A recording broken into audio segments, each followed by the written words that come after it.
Y estamos de regreso en Hoy es Noticia.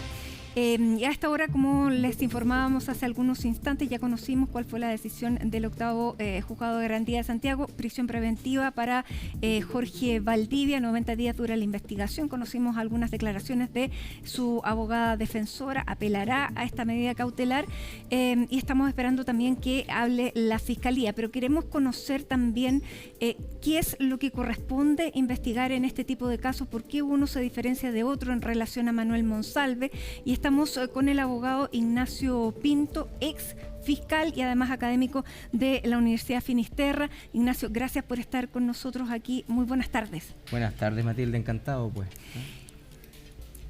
¿Hay alguna similitud en ambos casos, más allá de que se trate de delitos, de una denuncia por un delito sexual y la cercanía en el tiempo que tienen las dos denuncias? La similitud dice relación justamente con eso, con lo que tú señalas, pero no obstante eso hay diferencias importantes que tienen que ver con la cercanía de la denuncia en relación con la ocurrencia de los hechos. Ahora, ¿por qué se le detiene a Jorge Valdivia? Se le detiene a Jorge Valdivia porque, si bien no hay flagrancia, que esto es un tema bien relevante, en Chile la flagrancia es de 12 horas desde la ocurrencia de los hechos. Bueno, ¿ya? No hay flagrancia porque se denunció, y una vez el mismo día, que esto entiendo que fue el día domingo, ¿no es cierto?, que habrían ocurrido los hechos. Sí. Se denunció, se realizaron todas las pruebas inmediatamente, es decir, las pruebas sexológicas, el testimonio de la víctima y las otras pruebas que se pudieron recabar por lo que se pudo ver en la audiencia.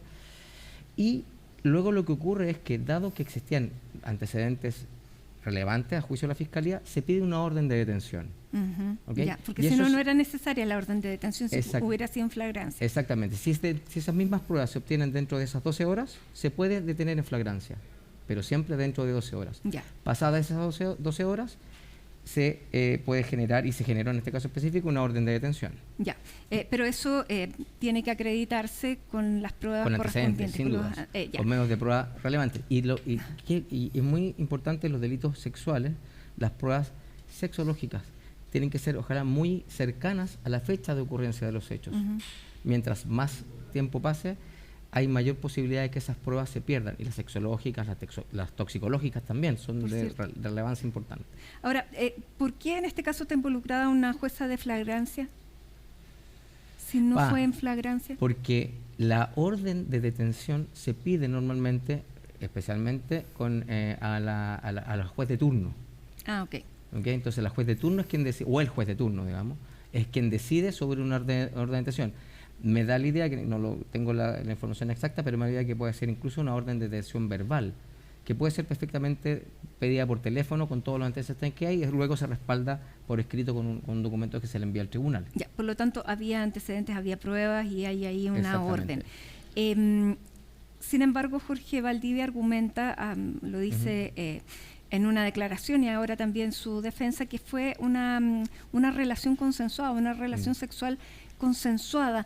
Pero ¿qué pasa en este caso? ¿Cómo comprueba que es una relación consensuada si la denunciante dice que no lo recuerda? Sí, lo que ocurre es que, a ver, el delito de violación se puede producir, violación de mayor de edad, o sea, de mayor de 14 años de edad, se puede producir en 3 hipótesis: cuando hay fuerza o intimidación, cuando se abusa de un trastorno mental de la víctima, bueno, o cuando se abusa de la incapacidad por oponerse, o cuando la víctima está privada de sentido. Bueno, entonces la hipótesis que aquí se imputa es justamente esa, el número 2 del artículo 361 del Código Penal, está privada de sentido, es decir, no tiene conciencia. Bueno, y tiene que haber un aprovechamiento de esas circunstancias. Si efectivamente se acredita, que me imagino que existe, que la víctima estaba con alcohol, por eso es importante las pruebas toxicológicas y también la alcoholemia, que estaba con alcohol y estaba con una cantidad de alcohol considerable, de manera que estaba le priva el sentido. Estaba privada de sentido, ¿no es cierto? No tiene conocimiento, no tiene recuerdo, efectivamente entra inmediatamente en esa hipótesis. Eso es uno. Y eso inmediatamente eleva el estándar de prueba y inmediatamente eleva el estándar de pena. Entonces, directamente está en esa hipótesis. Ahora, la defensa va a tener que aprovechar todos los medios necesarios para poder acreditar que eso no fue así, y que incluso en ese contexto la víctima accedió. Ahora, la pregunta que aquí cabe hacerse, y esto es súper relevante, Y esto hay que tener mucho cuidado porque tenemos de nuestra legislación una serie de derechos en favor de las víctimas que sufren violencia sexual. Y esto a partir de la ley Karin, que tenemos que tener mucho cuidado al tratamiento que le tenemos que dar justamente a las víctimas, ¿ya? Entonces, quiero ser súper respetuoso de eso, ¿ya? Y eso nos involucra no solo a los operadores del sistema, sino que a todos los que tenemos que ver con esto. Por ejemplo, ¿qué cambió con la ley Karin? Muy relevante, cambió el tratamiento que uno le tiene que dar a las víctimas. Uno no puede, por ley, algo que es como de sentido común, ¿no?, cuestionarlas por sí. Claro. ¿No? Tienen que ser todos sus testimonios analizados desde un punto de vista también de la contextualización de un tema de violencia de género.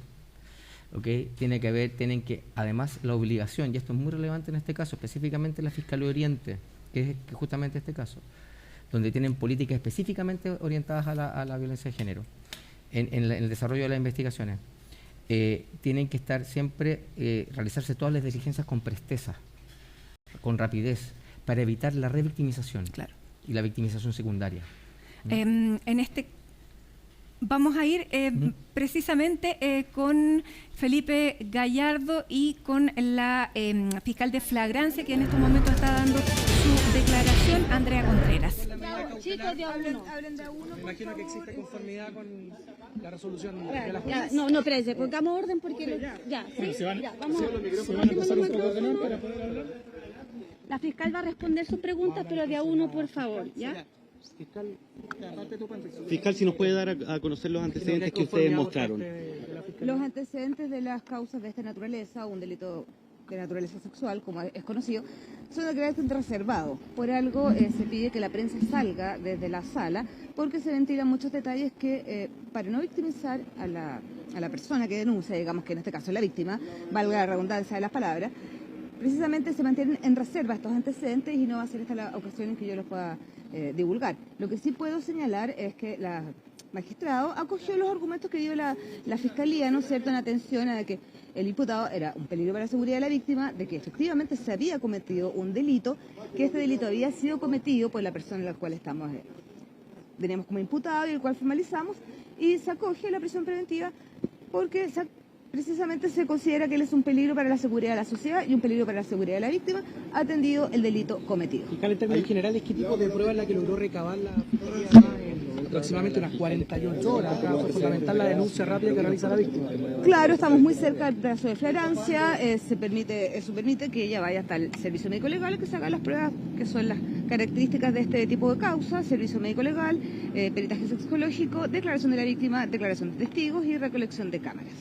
¿Aún no se cuenta con el resultado del examen toxicológico? No, esos resultados todavía no han llegado. Hay un caso previo en contra de drogas también. ¿Se puede corroborar eso? No, eso es eventual. Tenemos que esperar que lleguen los exámenes. Hay un caso previo que también pesó en esta prisión preventiva de Jorge Valdivia, ¿no, fiscal? Efectivamente, hay una denuncia que se encuentra vigente, que se está investigando, no por la Fiscalía Oriente, por otra fiscalía, y es por una causa también de violencia de género, específicamente unas lesiones. ¿Y eso fue determinante para la prisión preventiva? Al menos la Fueron varias de la jueza. Fueron varias cosas determinantes. Una de ellas es que la investigación efectivamente había sido una investigación redonda, que había harta prueba, había peritajes, había fotografías, habían testigos. Y eso yo creo que fue lo más determinante para la magistrada. Fiscal, ¿cuáles son las diligencias que siguen ahora porque pasan a la Fiscalía de Género Oriente, o no? ¿Producto de alguna actividad física en particular? Pero me tienen que hablar de uno, porque me están haciendo dos démosle preguntas la al La mismo tiempo. constatación de lesiones en un momento ¿Ya? se había cuestionado, se había planteado por parte de la defensa que podrían corresponder a algún tipo de actividad física. ¿Eso se logró acreditar de alguna manera por parte de la Fiscalía que podría corresponder al hecho denunciado? Eso es materia de investigación. No me voy a referir a eso. Fiscal, ¿cuáles son las diligencias que siguen ahora porque esto pasa entonces a la Fiscalía de Género Oriente? Así es, Fiscalía de Género Oriente, pero no puedo referirme tampoco a las diligencias que va a llevar la Fiscalía de Género. Pero quedan peritajes por hacer. Sí, por supuesto. Fiscal, la defensa cuestionó el testimonio de la expareja de la víctima. ¿Qué rol juega esta persona en este caso? No me voy a referir a las diligencias de investigación, pero sí es el trabajo de la defensa desacreditar a los testigos y a las pruebas que presenta la Fiscalía. O sea, es el trabajo de ellos. Hay pruebas que ustedes tenían en común. ¿Ah? ¿Sería testigo en qué contexto? ¿De oídas? El testigo no, presencial. Sería un testigo presencial. Porque observa los hechos, ¿no? No me voy a referir en detalle a esa declaración. Hay diligencias que han continuado durante esta jornada, incluso Carabineros concurrió nuevamente al restaurante. ¿A qué responde esa diligencia también? ¿Recaban imágenes de cámaras de seguridad todavía? Seguramente, además de las que ya tenemos. ¿Dónde va a ser trasladado? Porque hablaban de que va a Santa Cruz, pero en Rancagua tiene el antecedente de que va a llegar allá. Eso es materia de gendarmería, no nos compete a nosotros como fiscalía. Fiscal, ¿hay pruebas que ustedes tenían en común Da con uno, la por defensa? favor. No sé a qué te refieres con tu pregunta, porque todas las pruebas están en la carpeta. Y en base a eso nosotros hacemos nuestras alegaciones y en base a eso lo hace la defensa. Pero cámaras de seguridad del departamento, del restaurante. Todo eso es materia de la carpeta investigativa. Pero es parte de la diligencia que todavía se tienen que realizar. Hay muchas que ya están realizadas, sin perjuicio que se puedan realizar nuevas diligencias. ¿Estamos? Vale. Bueno, Ahí, Matilde, la palabra de la fiscal que lleva. Sí, el bueno, caso. son las palabras de Andrea Contreras, la fiscal de flagrancia. Es bastante escasa la información que podemos tener, precisamente por el carácter que tiene esta investigación. Por lo tanto, y aquí estamos con un ex fiscal que trabajó además en profundidad en temas de delitos sexuales. Por lo tanto, conocemos a través de él que lo difícil que es argumentar también para la defensa. Pero estábamos viendo, ¿qué te parece la declaración de la fiscal de flagrancia? Porque ¿cómo se deja una persona en prisión preventiva sin conocer muchos detalles? Lo que ocurre es que justamente lo que hablábamos recién, la ley Karin, justamente una de las medidas de protección que establecen las víctimas es que no se conozcan públicamente todos los antecedentes. Eso se estableció a partir de la ley Karin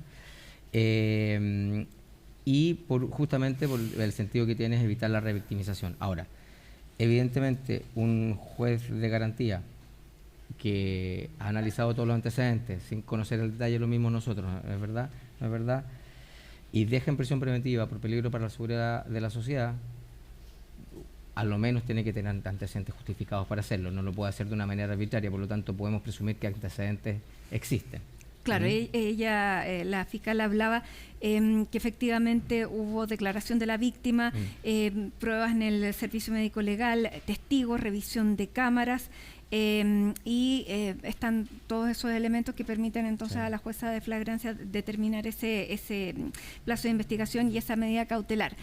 Ahora estábamos analizando más en profundidad, ya vamos a ver el caso de Manuel Monsalve, pero esto pudiera ser útil para muchas personas que nos están mirando, sobre todo jóvenes que tienen menos experiencia. Porque tener relaciones sexuales ebrios, eso no debiera ocurrir en ningún caso porque es imposible después probar el consentimiento. Sí, tu pregunta es muy buena, Matilde. A ver, yo creo que tenemos que todos cuidarnos en ese sentido, y especialmente los más jóvenes, y todos en general, ¿no? Porque la relación sexual debe ser entre dos partes, digamos, tiene que ser consentida. Y ahí puede ser que eso no, y que ese consentimiento no se entienda bien si hay personas que están efectivamente ebrias, ya sea la víctima o la persona que aparece como imputada. Ahora, una persona siempre podría alegar que no hubo consentimiento. Sí, el tema es cómo se manifiesta ese no consentimiento. Claro. Y ese es el punto. Entonces, yo creo que hay que tener cuidado. La experiencia que uno ve en muchos casos así lo indica. Y evitar, justamente, para no verse envueltos en estas situaciones. Ahora, efectivamente, me parece a mí que la frase que está un poquito, digamos, sobreutilizada, que un no es un no, es cierta, y por lo tanto hay que ver cómo eso se manifiesta dentro de un contexto de una relación sexual. ¿Qué se le dice a un adolescente, a un hijo adolescente? Lo que primero que tiene que decir, en mi opinión, y yo que tengo uno que va para allá, digamos, difícil, es que hablar las cosas primero como son, ¿no? Primero una educación sexual importante, creo que eso es súper relevante, la educación sexual en los niños y en los jóvenes. Luego es el respeto por el propio cuerpo y el respeto por el cuerpo del otro, ¿no? Y además que tratar de no verse expuesto a situaciones en donde donde puedan ser incluso hasta víctimas de estas situaciones así. Entonces hay que tener mucho cuidado, creo yo. ¿Está difícil la defensa para Jorge Valdivia? A mí me parece que sí, por lo que uno puede ver. Y ojo, estamos en una etapa preliminar. Falta el desarrollo, no solamente el plazo de investigación, porque ese plazo además se puede ampliar, ¿no? Entonces, falta toda la investigación y lo más probable es que esto llegue a juicio y ahí tiene que primar siempre, y durante esta etapa también, la presunción de inocencia. Solamente una persona deja de tener esa presunción cuando es condenado, no con la medida cautelar. La medida cautelar tiene otro fin. ¿Qué pena arriesga?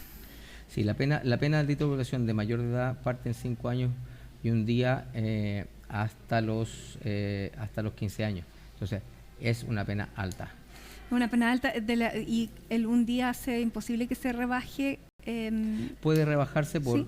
por irreprochable conducta anterior, puede rebajarse por eventualmente por alguna colaboración sustancial, pero cualquier tipo de rebaja es con pena efectiva. ¿Ya? O sea, no hay posibilidad de ningún tipo de pena sustitutiva en este caso. Si en este caso es condenado, sí, tiene que pasar por la exactamente. cárcel. Ahora veamos qué pasa en el caso de Manuel Monsalve, que ahí hay cosas distintas y muchas personas se preguntan hoy día ¿por qué no está detenido Manuel Monsalve? ¿Por qué no ha sido ni siquiera interrogado, aunque hubo ahí una relación con el fiscal Armendáriz? Sí, bueno, lo primero que hay que decir aquí es que los tiempos son distintos. La denuncia, los hechos, por lo que uno conoce públicamente, se habrían ocurrido el 22 de septiembre, ¿no es verdad? Y sí, la denuncia se hace el 14 de octubre. Así es. Es decir, transcurre mucho tiempo entre la comisión del hecho y la denuncia. Y lo que hace es que los medios probatorios disminuyan en cuanto a la capacidad de obtención de los mismos. Bueno, existen estadísticas internacionales y chilenas en que la necesidad, la efectividad de obtención de los medios de prueba aumenta en la medida que existe un menor tiempo entre la denuncia y los hechos y la denuncia. 3 semanas después, ¿hay evidencia que la evidencia física, por ejemplo, la evidencia de rastros biológicos, la evidencia toxicológicos, todo eso ya no existe, o sea, han sido eliminados. Bueno, y la experiencia que uno ve lo dice tal cual. Eventualmente algún examen de pelo puede dar algún tipo de análisis respecto al examen toxicológico, pero no respecto del alcohol a la sangre, no respecto de algún otro rastro más biológico en relación con el delito sexual. Por lo tanto, se complica la obtención de pruebas que puedan ayudar al esclarecimiento de los hechos, porque estamos tratando de esclarecer hechos, ¿no es cierto? Estamos tratando de establecer la verdad, ¿no? De qué fue lo que ocurrió. ¿Ya? Y en este caso, siempre el peso de la prueba va a caer en el acusado, en el imputado. Sí y no. A ver, la Fiscalía debe recabar todas las pruebas para desde el principio de objetividad, para uno u otro lado, para todo. Bueno, las pruebas de descargo las tiene que presentar la defensa, ¿ya? Y lo que ocurre justamente en el caso del señor Monsalve es distinto porque pasó mucho tiempo. Ahora, respecto a la que no se lo ha interrogado, no se lo ha tomado declaración, bueno, eso es un tema de la Fiscalía, pero entiendo además que la defensa del señor Monsalve se acercó a la Fiscalía con objeto de conocer los antecedentes y sin la regla básica en toda defensa para poder defenderse es conocer los antecedentes, porque si no, uno no sabe. Uno no va a declarar a ciegas, digamos. ¿Y por qué entonces se le niega? Es que no lo conozco. No sé si efectivamente hay una denegación de que se le tome declaración. Ahora, dice la abogada defensora María Inés Horvitz que no hubo tal declaración, sino que hubo ¿cómo se puede diferenciar una declaración de una conversación que mantiene Manuel Monsalve con Javier Armendáriz la tarde del martes pasado? Sí, Matilde, la declaración es formal, es decir, es un documento formal sentado, ¿no es verdad? Y con un documento que tiene un día y una hora y hay que dejar registro de la misma y se le toma declaración y tiene que firmarse. Es un documento formal y además tiene que ser con abogado defensor. Pero además ahí él entrega su celular y además permite una prueba biológica, por lo tanto ahí Lo que pasa es que es relevante esto. Una persona es imputada desde el mismo momento en que existe una denuncia en su contra. Y desde ese mismo momento le surgen una serie de derechos. ¿Okay? Y uno de los derechos es hacer descargos. Esos descargos, la regla general, la forma de hacerlo es a través de una declaración. Bueno, pero puede ser también una manera de, y entiendo que esto es así, de colaborar con la justicia en entregar inmediatamente todos los antecedentes, prestarse para un examen de sangre, no entregar su teléfono para que se analice. Y eso no es una declaración, pero sí es una colaboración, ¿no es cierto? Y eso es muy relevante porque eventualmente en el futuro se puede generar algún tipo de atenuante o ayudar a esclarecer los hechos. Mañana va a haber una audiencia de medidas cautelares. ¿Qué significa esa audiencia que pide la defensa de Manuel Monsalve? ¿Es una medidas cautelares o cautela garantía? Cautela y garantía, perdón. Ya. La cautela garantía dice relación con, que en el momento de que se pueden ver vulnerado algún tipo de derechos del imputado, en la investigación se piden las audiencias de cautela garantía para efectos de que esa vulneración de derechos sea restablecida eventualmente por el tribunal. Por ejemplo, que se han conocido muchos detalles de la investigación sin que eso sea posible. El fiscal Armendariz, no sé si fue precisamente él, pero se dan 8 personas que accedieron a esa declaración, incluso que hay fotografías de parte de la declaración que circulan por redes sociales. Sí, a mí me parece que claro, una forma de prevenir que eso ocurra es a través de la herramienta de la cautela garantía. Existen otras herramientas legales, recursos de protección. ¿Y qué se hace en ese caso?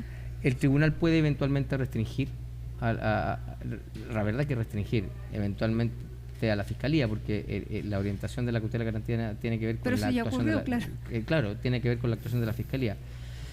Habría que ver qué pasa en la audiencia de mañana. La regla general es que la cautela garantía, insisto, no es en relación con los medios de comunicación, no tiene relación con eso, tiene que relación directamente con la investigación. Entonces, me parece que quizás, por lo que yo he podido ver, ¿no?, que la cautela garantía tendría otro fin, no lo sé. Si es ese el fin, me parecería ser que está orientado solo a la eventual filtración de información de que podría ser de la fiscalía, no lo sabemos. ¿Por qué se demoran tanto en citarlo a declarar? ¿Qué elementos puede haber? A ver, yo te puedo comentar mi experiencia. Más que citarlo a declarar, a ver, la citación la declaración del imputado es un derecho del imputado, ¿ok? Él puede declarar como puede guardar silencio, y eso legalmente no es ni bueno ni malo, es nada más, y no puede ser mirado negativamente si es que guarda silencio. Bueno, sí, de eso está legalmente establecido. Ahora, si él quiere declarar, perfectamente puede declarar, pero normalmente para poder declarar la fiscalía accede normalmente cuando tiene todos los medios de prueba para poder contrastar lo que va a decir, porque si no, no hay manera de contrastar. Puede decir cualquier cosa y no va a poder contrastar. Entonces, es una decisión de la fiscalía. Hay casos en que a los imputados se los cita y se los declara al principio, se les toma la declaración y después se los vuelve a citar, ¿no es verdad?, para que aclare otras cosas cuando hay nuevos medios de prueba. Eso genera cierta complicación porque el imputado perfectamente podría en su segunda declaración guardar silencio y no decir nada. Entonces, estratégicamente, que era, bueno, efectivamente lo que yo hacía, yo trataba de tomar esa declaración al momento final, porque me podía decir lo que la persona quisiera decir y al final yo podía interrogar respecto de lo que a mí me parecía relevante, si es que habían ciertas pruebas que me parecían contradictorias con lo que él decía. Ya, por lo tanto, puede ser una parte de la estrategia. Hay varias dudas, por ejemplo, hay 3 personas que sabían en el entorno laboral de la denunciante lo que había ocurrido de acuerdo a la denunciante. Esas personas ¿tenían o no la obligación de hacer una denuncia si esto es un delito sexual contra una persona que es mayor de edad, que en ese caso es la persona la que tiene que efectivamente dar el consentimiento para que eso se produzca, ¿o no? Sí. A ver, sí. La verdad que la norma es bien en realidad es bien ambigua en este sentido. Pero ellos podrían efectivamente haber hecho la denuncia, ¿ya? Porque además hay otra cosa, que son funcionarios públicos y en ese sentido tienen la obligación de hacer una denuncia si saben de un delito. Sí, si conocen del delito dentro del ejercicio de sus funciones, dentro del ejercicio de la función pública. Y aquí efectivamente estamos ahí como un poquito en el limbo, porque es justo, ¿no? Esto era una comida privada. ¿no es cierto? Entonces quizás podría decir, no, yo no tengo la obligación de denunciar esto respecto de esta situación así. A mí me parece que, dada la situación como está hoy día, no me parece tan buena decisión no haber denunciado. Ya, por lo tanto, claro, debería... Pero ya, ¿y qué pasa con esta víctima que si no quiere denunciar? A ver, efectivamente la ley establece el mecanismo que otras personas puedan denunciar por ella. Respecto a una denuncia por abuso sexual, ¿hay otro tipo de cautela? Porque, por ejemplo, el jefe de la PDI podía dar a conocer que había una denuncia de carácter por delitos sexuales. Mi opinión, a mí me parece que debió haberse guardado más prudencia en ese sentido.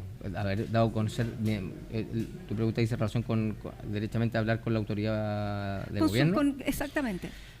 A mí me parece que, mi opinión respecto a esto es que debió haberse guardado la reserva respectiva y haberse dado a conocer al imputado por los canales formales, no a través de un canal informal.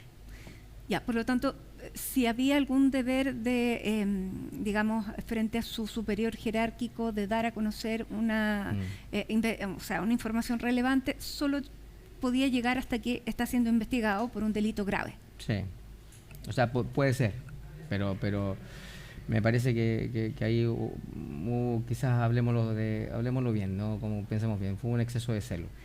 Perfecto. Y él tendría que haber, porque él dice que no tenía que consultar con el fiscal que estaba realizando la investigación, sin embargo, ¿eso se hubiera realizado por una deferencia? Sí, a ver, el que dirige la investigación es el fiscal, por lo tanto, sí. O sea, si llega a conocimiento de una persona que no está directamente relacionada con la investigación, lo que debe, en mi opinión, como funcionario, guardar prudencia. Por lo tanto, claro, bueno, es parte de toda la trama aquí de aristas que hay en este caso, que son bastante complejas, pero es bastante complejo también para una persona imputada por un delito sexual probar su inocencia.